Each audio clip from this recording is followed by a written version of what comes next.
Guju, Terra Indigenous Jaganashi Minawa Jabaway Quay Indigenous Anishinaabe Mung, Mukwan Dudame, Gurjing and Dunjaba, Skigmizi Gigisa Soa Pina Geets Bishka. Indigenous communities are disproportionately affected by climate change and polluted land and waters. They are often the first people to feel the effects of harmful practices, especially by the fossil fuel industry. Tara Houska is a fierce leader of the climate justice movement, particularly in the fight against oil pipeline constructions in the U.S. She is one of the countless Native people standing up for the land and water and fighting back against the government and large corporations. My name is Tara Houska. I'm Bear Clan from Couchiching First Nation. I was born under the maple sapping moon in International Falls, Minnesota. I'm happy to be here with all of you. Tara Houska was born in International Falls, Minnesota, and she grew up in Rainier, Minnesota, where the Rainy Lake spills into the Rainy River. Rainier is a small town with only 199 people when Houska was growing up, located across the border from Ontario's legal reserve of the Couchiching First Nation people.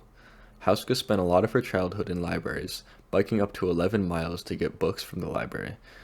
She was friends with the librarians and called herself a ferocious leader as a child. After graduating from Falls High, Houska became the first in her family to attend college, where she went on to learn her law degree from the University of Minnesota. After earning her law degree, Houska moved to Washington, D.C. and became a tribal attorney for a private firm where she represented tribes from all over the country. In D.C., she met Winona LaDuke, the executive director and co-founder of Honor the Earth, a group Houska would soon work closely with through the Dakota Access Pipeline protests.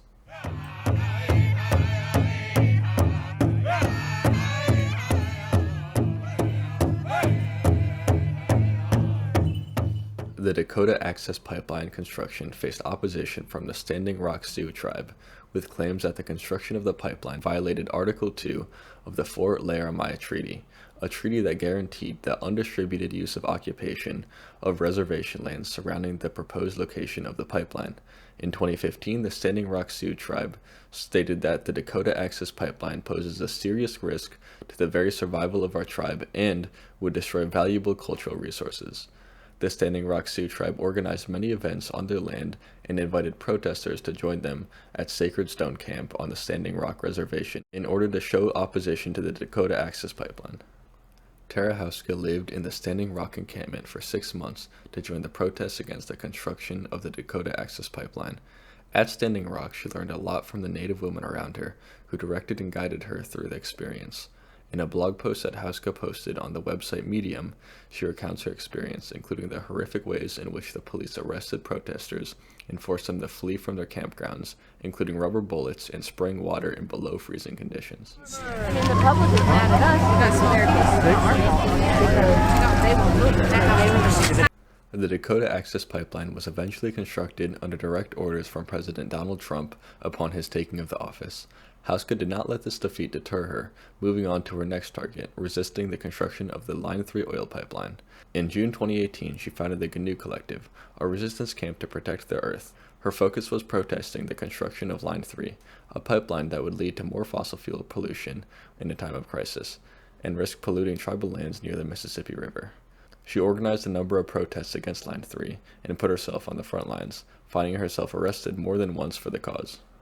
We're asking this administration, just like we asked administrations prior, to do something different and to stand with Indigenous people. None of us are sacrifice zones, and it's time for change. We said no, and we're still saying no. On the morning of June 7th, 2021, hundreds of protesters marched into the construction site for Line 3, operated by Enbridge, and strapped themselves to bulldozers and other heavy machinery. To get in, some of the protesters had scaled the metal fencing and let others in before they created a barricade in an attempt to block the facility they occupied.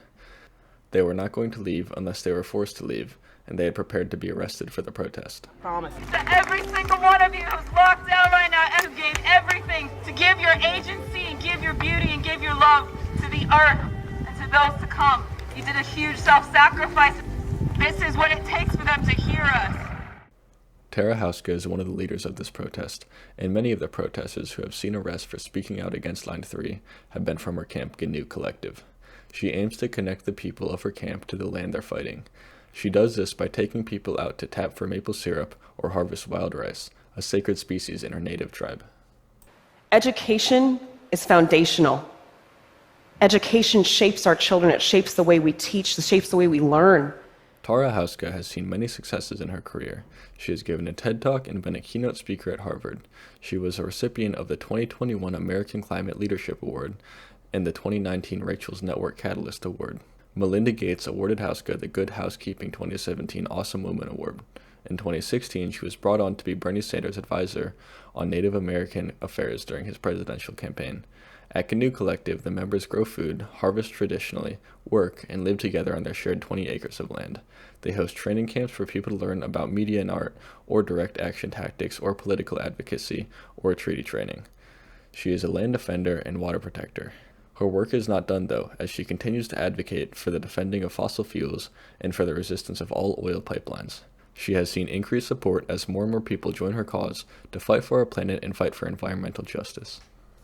80% of the world's remaining biodiversity is in indigenous lands. So we are the last holders of these sacred places and of the diversity of the world. And these fires have been carried all over the world, so let's continue to grow together.